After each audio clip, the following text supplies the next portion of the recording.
हे भगवान, फिर उसकी गति क्या होगी? आपने तो स्पष्ट कह दिया कि जिसका मन वश में नहीं, जिसकी इंद्रियां वश में नहीं, उसके लिए योग प्राप्त होना कठिन, अर्थात भगवत प्राप्ति होना कठिन है।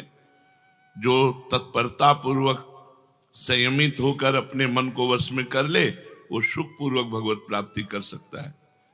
पर उस साधक की क्या गति होगी जिसका मन, बुद्धि, चित्त, अहंकार ये वश में नहीं है, और वो साधना करता है, नाम जप करता है, सत्संग करता है, स्वाध्याय करता है, पर इंद्रिय विजयी नहीं है, मन विजयी नहीं है। अंतिम समय उसकी भगवत स्थिति नहीं रहेगी क्योंकि वो मन विजयी नहीं है। तो अप्राप्य योग्य संसिद्धिम काम गतिम कृष्ण गच्छति। ऐसे योग भ्रष्ट की क्या गति होगी जो अप्राप्य है, अभी प्राप्त नहीं कर पाया भगवान को। विषयाशक्ति है, असावधानी है, अंतकाल में मन परमात्मा में नहीं लगा, विचलित हो गया, साधन से हट गया, परमात्मा की प्राप्ति नहीं हुई। तो हे कृष्ण, कृष्ण सबको आकर्षित करने वाले, हे भगवान, आप ही जान सकते हो, इस प्रश्न का उत्तर आप ही दे सकते हो कि उसकी क्या गति होगी। तात्पर्य है कि वो नरक तो जाएगा नहीं क्योंकि नाम जप करता है। थोड़ा भी नाम जप करता है तो नरक नहीं जाएगा, थोड़ी भी भक्ति करता है तो नरक नहीं जाएगा। अजामिल के प्रसंग में यमराज जी ने अपने दूतों को आदेश किया था कि यदि कोई भी नारायण कृष्ण हरि बोलता है, गले में कंठी बांधे, वैष्णव है, भगवान का दास है, भूल करके मत जाना, तो नरक तो जाएगा नहीं, क्योंकि साधन करता है, नाम जप करता है, पाठ करता है, पर जितेंद्रीय नहीं है, मनोनिग्रही नहीं, इसलिए भगवत प्राप्ति तो होगी नहीं, ये भगवान कह रहे हैं। पर नरक तो जाएगा नहीं क्योंकि नाम जप करता है, और स्वर्ग की इच्छा नहीं इसलिए स्वर्ग नहीं जाएगा, और मोक्ष इसलिए नहीं हुआ कि वो मन इंद्रियों को बस में नहीं किया। तो उसकी गति क्या होगी? काम गतिम कृष्ण गच्छति, वो किस गति को प्राप्त होगा? कश्चिन्नो भय विभ्रष्टस् छिन्ना भ्रमिव नश्यति अप्रतिष्ठो महाबाहो विमूढ़ो ब्रह्मणा पथि। हे महाबाहो, हे अजान बाहु, संसार के आश्रय से तो रहित है और परमात्मा के मार्ग में भ्रष्ट हो गया है, परमात्मा को प्राप्त नहीं कर पाया और संसार के मार्ग को छोड़ दिया है, दोनों ओर से भ्रष्ट हुआ, उसकी क्या गति होगी? कहीं वो किसी बादलों की तरह छिन्न भिन्न नष्ट तो नहीं हो जाएगा? दोनों ओर से भ्रष्ट हुआ अर्थात संसार मिला नहीं, परमार्थ में भगवान मिले नहीं, तो उसका समय जो परमार्थ में गया, जो भजन साधन में गया, वो सब बेकार हो गया, क्योंकि आपकी तो प्राप्ति हुई नहीं। एतन्मे संशयम कृष्ण छेतुर्मर्हस्य शेषतः त्वदन्या संशयस्यास्य छेता नाहुपपद्यते। हे कृष्ण, मेरे इस संदेह को सर्वथा छेदन करने के लिए आप ही समर्थ हैं, क्योंकि किसकी क्या गति होगी इसका निर्णय तो सिर्फ भगवान कर सकते हैं। इस संशय का छेदन करने के लिए आपके सिवाय इस सृष्टि में दूसरा कोई नहीं हो सकता, इसलिए आप का गति कृष्ण, उसकी क्या गति होगी? भगवान बोल रहे हैं, बहुत सुंदर बोल रहे हैं। पार्थ नैवेह नामुत्र विनाशस्तस्य विद्यते नहि कल्याण कृत कश्चित् दुर्गतिम तात गच्छति। पहली बात है कि उसकी दुर्गति नहीं होगी, ये तो बस पक्की मान लो। वो नरक नहीं जाएगा, वो स्वर्ग नहीं जाएगा, मोक्ष नहीं होगा, लेकिन उनकी दुर्गति भी नहीं होगी। ऐसा नहीं है कि वो दुर्गति को प्राप्त हो जाए। जिसको अंतकाल में भगवान का स्मरण नहीं होता, उसका कहीं पतन तो नहीं हो जाता? अर्जुन का पूछना था। इस बात को लेकर के बहुत व्याकुलता थी कि बेचारा साधन कर रहा है, इंद्रियां बस में नहीं, मन में बस में नहीं, तो अंत समय भगवान का स्मरण नहीं होगा तो उसकी दुर्गति हो जाएगी।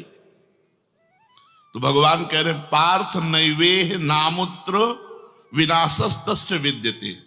हे पृथानंदन, सच्चे हृदय से जुड़ा था भगवान जुड़ना देखते, रहत न प्रभु चित चूक किए की, करत सुरत सहबार ही की। भगवान उसकी क्रियाओं को नहीं देखते, उसके चित्त को देखा, हृदय की बात देखी। वो भगवान से जुड़ना चाहता है, वो भगवान को प्यार करना चाहता है, वो भगवान से मिलना चाहता है, पर इंद्रियां वश में ना होने के कारण, मन वश में ना होने के कारण बार बार वो विषयों में फिसल जाता है, बार बार भोगों में पतित हो जाता है। तो भगवान उसका पतित होना नहीं देखते, भगवान उसका चित्त से जुड़ना देखते हैं। रहत न प्रभु चित्त चूक किए की, करत सुरत सहबार हिए की। हृदय की बात देखते, सच्चे हृदय से भगवान में जुड़ना चाहता था।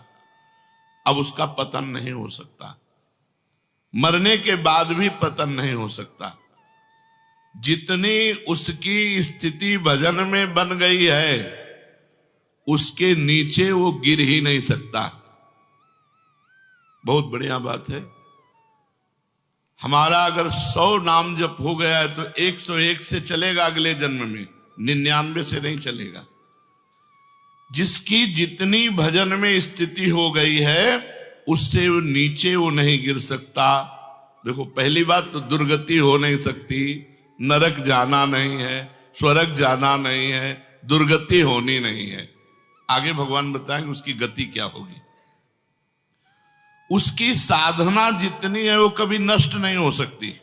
चाहे जितना बड़ा पाप बन जाए, उस पाप का उसे दंड भोगना पड़ेगा, लेकिन उसकी साधना नष्ट नहीं होगी। ये इस मार्ग का बहुत बड़ा सपोर्ट है कि मानो हम दिन भर भजन किया, हमसे शाम के गलती हो गई तो बोले दिन भर का भजन नष्ट हो गया। नहीं, आपका भजन दिन भर का वो है, और जो आपकी गलती हुई वो अलग है। गलती का आपको प्रायश्चित या दंड भोगना पड़ेगा, और भजन आपका सुरक्षित है। वो नीचे नहीं गिरेगा, उसकी साधन सामग्री नष्ट नहीं होगी। ये बहुत हृदय को शीतलता पहुंच। हमने जो नाम जप किया वो हमारा सुरक्षित है, नाम जप वो कभी नष्ट नहीं होगा। उसका पारमार्थिक उद्देश्य भी नहीं बदलेगा।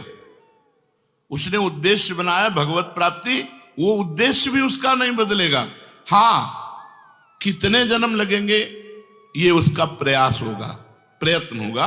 वो जन्मता मरता रह सकता है, ना भजन उसका नष्ट होगा, कम होगा, ना उद्देश्य उसका बदलेगा। वो लगेगा भजन। भक्ति बीज पलटे नहीं, जो जुग जाए अनंत, ऊंच नीच कुल उपजय होए संत को संत। वो कभी ऐसा नहीं हो सकता कि इतना भजनानंदी अब भ्रष्ट हो गया तो वो पतित हो गया, नीच और दुर्गति, अरे सब बेकार, कुछ नहीं। जो गलती हुई उसका दंड मिलेगा, और जहां से वो भजन कर रहा है वहीं से उसकी भजन की स्थिति आगे बढ़ेगी।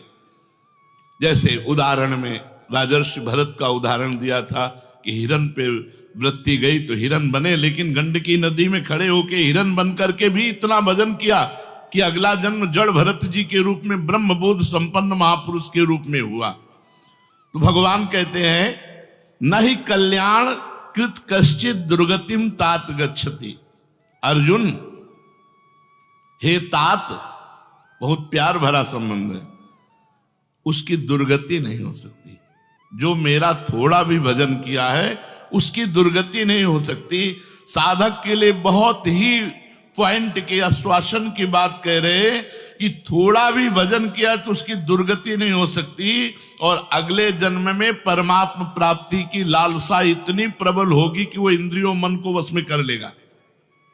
इस जन्म में जो चूक हुई वो अगले जन्म में सुधार लेगा। उसकी दुर्गति नहीं होने का तात्पर्य है कि जो मनुष्य कल्याणकारी कार्य में लगा हुआ है, जिसके लिए मनुष्य शरीर मिला है, वो कार्य कर रहा है, भजन कर रहा है, सत्संग कर रहा है, स्वाध्याय कर रहा है, ठाकुर सेवा कर रहा है, वो अपने असली कार्य में लगा हुआ है, पर उसका मन चलायमान है, उसकी इंद्रियां चलायमान, तो उसकी दुर्गति नहीं होगी। कारण कि उसका ध्येय चिन्मय तत्व भगवान में है, इसलिए उसका पतन नहीं हो सकता। मैं उसकी रक्षा करता हूं, तो उसकी दुर्गति कैसे हो सकती है? क्योंकि उसने थोड़ा भी सही मेरा भजन किया है। मेरी दृष्टि सर्वभूत हिते रता है, सब पर मोरी बराबर दाया, सब मम प्रिय सब मम उपजाए। मैं सबको प्यार करता हूं। फिर जो मनुष्य मेरी तरफ चल पड़ा,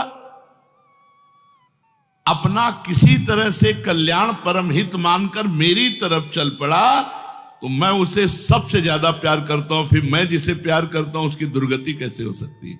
प्यार तो सबको करता हूं, लेकिन जो अपना मान करके मेरी तरफ चल पड़ा, मेरा भजन करने लगा, उसकी दुर्गति कैसे हो सकती है? मेरा वो समझे न समझे, उससे वास्तविक संबंध तो है ही। ममई वांसो जीव लोके जीव भूता सनातना। वो भले भगवान से संबंध ठीक नहीं लगा पा रहा, लेकिन भगवान तो जान रहे मेरा संबंधी है, मेरा अंश है। ये संसार के साथ उसका वास्तविक संबंध नहीं है।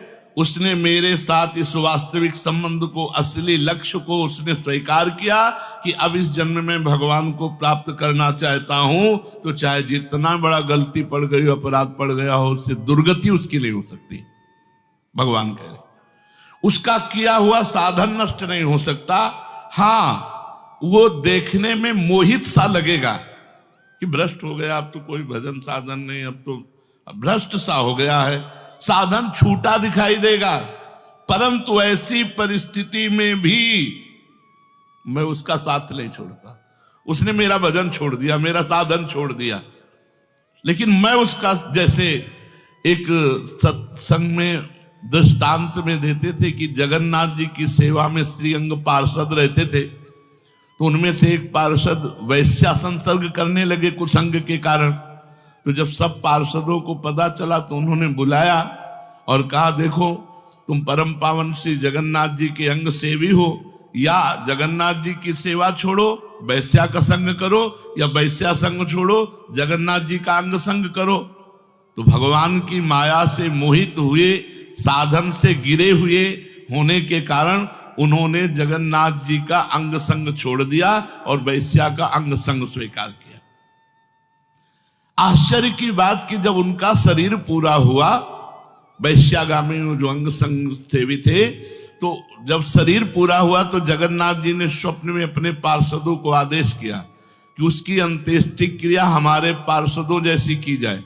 तो उनका प्रभु स्वप्न में ही कहा कि प्रभु उन्होंने तो आपको छोड़कर वैश्या को स्वीकार कर लिया था।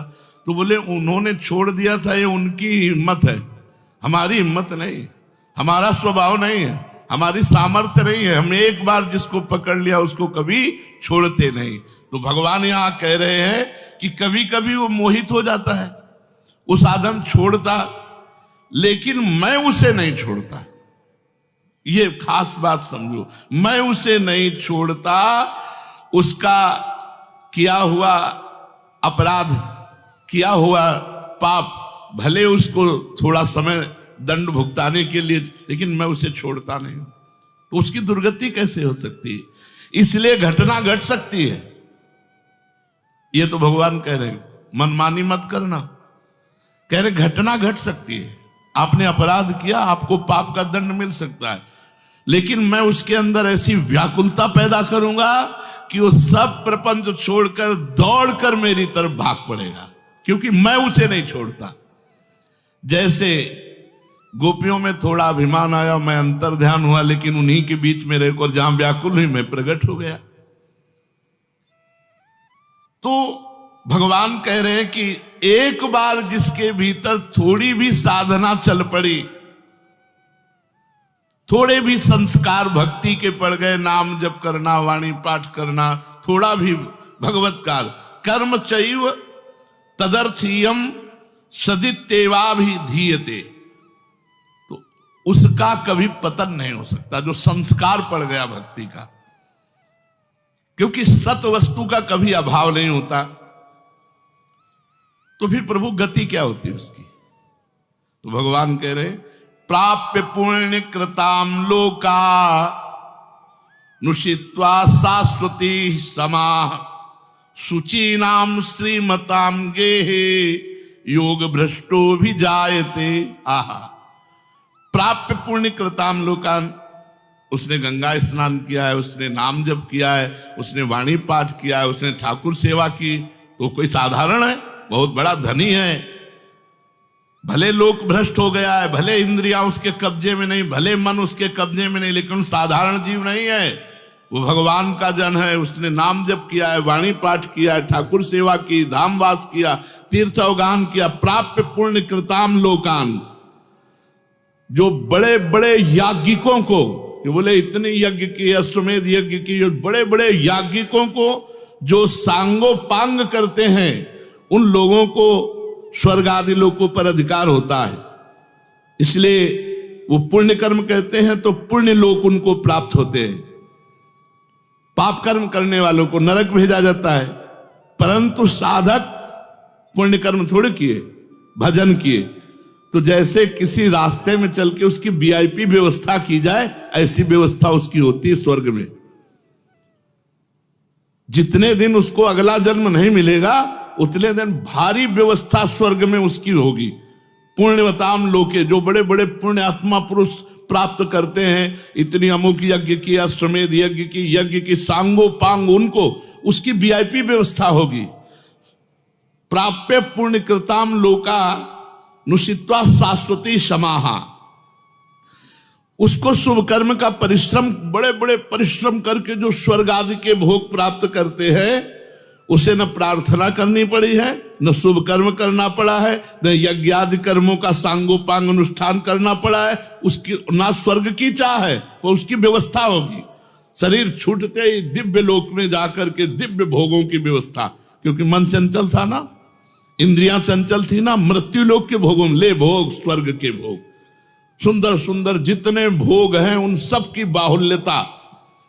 वहां भोगों की जो वासना बनी थी उसके अनुसार भोग। मान लो स्त्री की तो एक से एक अप्सरा, दुनिया का सब वैभव स्वर्ग में विराजमान है, त्रिभुवन में।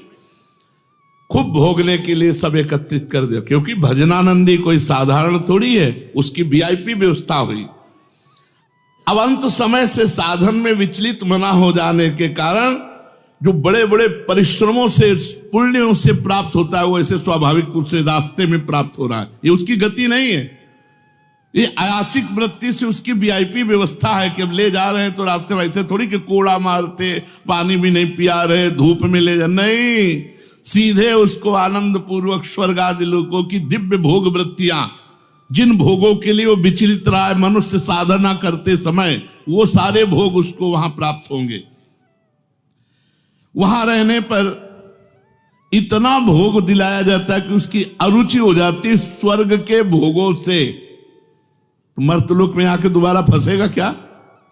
स्वर्ग के भोगों से अरुचि हो जाती है। जहां आसक्ति रही है वो भोग ही भोग उसको व्यवस्था कर दी जाती है, वो घृणा हो जाती है उसको स्वर्ग में ही भोगों से। इतनी वीआईपी व्यवस्था, क्योंकि अंदर से तो भजन था, उद्देश्य भगवान की प्राप्ति का था, तो स्वर्ग आदि के भोग भोगने पर उसे घृणा हो जाती है। वो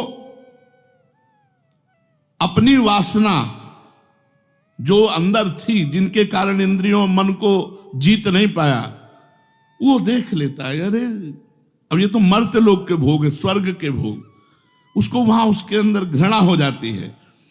उसित्वा शाश्वती क्षमा, फिर उसे और ऊंचे लोकों में, अगर समय है अभी, तप लोक, जन लोक, महालोक, ब्रह्म लोक, ऐसे महान लोकों में उसे ऊंचे के लोकों में भेजा जाता है। और वहां भी इसलिए भेजा जाता है कि यहाँ के स्वर्ग के भोगों से रुचि, अब यहाँ के ब्रह्म लोक के भोग देख ले।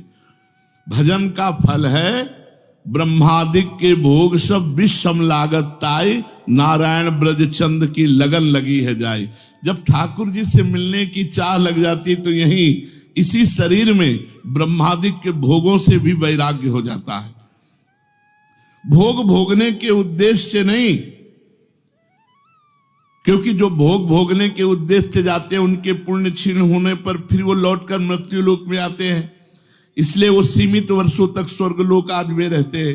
परंतु जिसका उद्देश्य भोग नहीं भजन था और योग भ्रष्ट हो गया है सूक्ष्म वासना के कारण, तो स्वर्ग आदि लोकों में जाएगा, उसका भजन नहीं छीण होगा।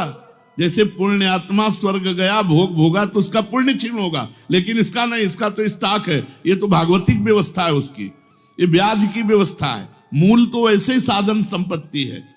देख लो, कोई घाटे का सौदा नहीं, वीआईपी व्यवस्था होगी। मरने के भी बाद अगर चूक हो गई तो, और चूक ना हुई तो सीधे निकुंज चलना है। वैसे यहां चूक हो जाए तो भी निकुंज जाना है, क्योंकि वृंदावन धाम है ना। अगर यहां शरीर छूटेगा तो यहां स्वर्ग थोड़ी ले जाएंगे, देवताओं का प्रवेश है नहीं, यहां तो वृंदा सखी सहचरियों का है।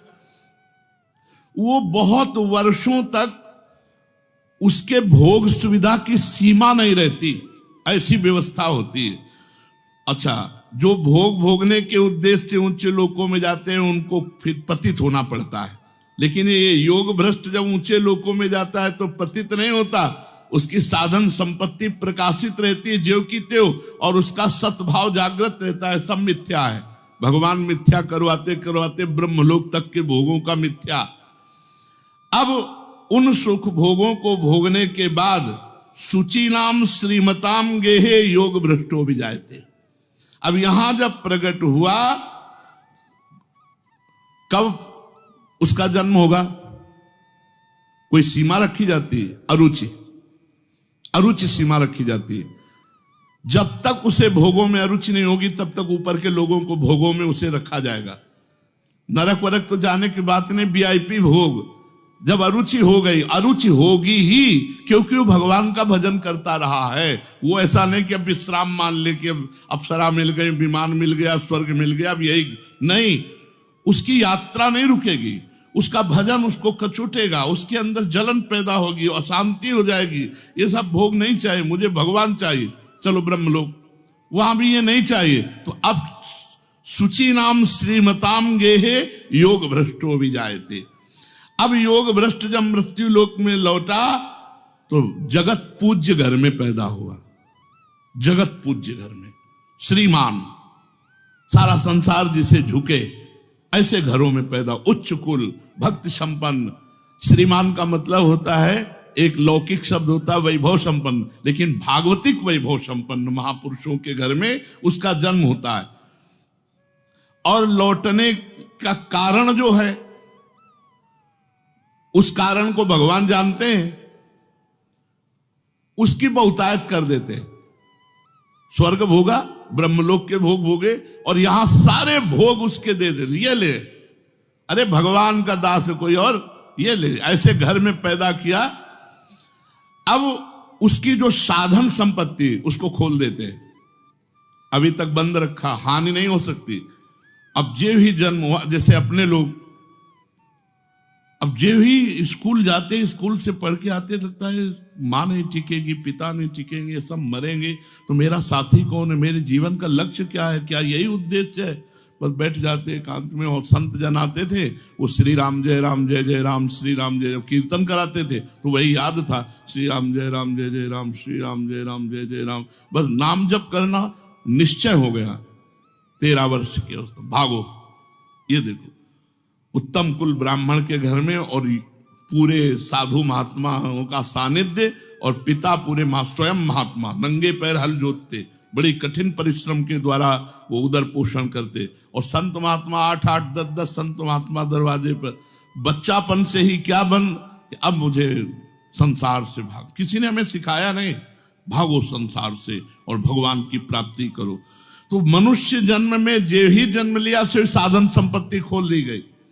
अब वो साधन में एकदम चिपक गया, क्योंकि पीछे जहां चूक हुई थी वो ऊपर से नीचे तक सब समुदाय भोगों का देख लिया। अब उसका अंतःकरण साधना से परिपूर्ण होने लगा। वो जो अंकित संस्कार भोगों के थे वो अरुचि पैदा हो गई।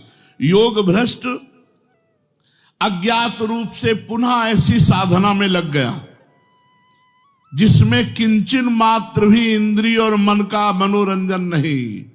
पूर्ण इंद्रिय विजेता, पूर्ण मन को संयम में करके अब वो ऐसी योग भ्रष्ट जो पुरुष था, श्रीमानों के घर में जन्म लेकर के वो भोगों में फंसेगा नहीं, पुनः भजन में बड़ी तेजी से चल देगा। और ये उसका आखिरी जन्म होगा, तेजी से भजन करके वो भगवत प्राप्त हो जाएगा।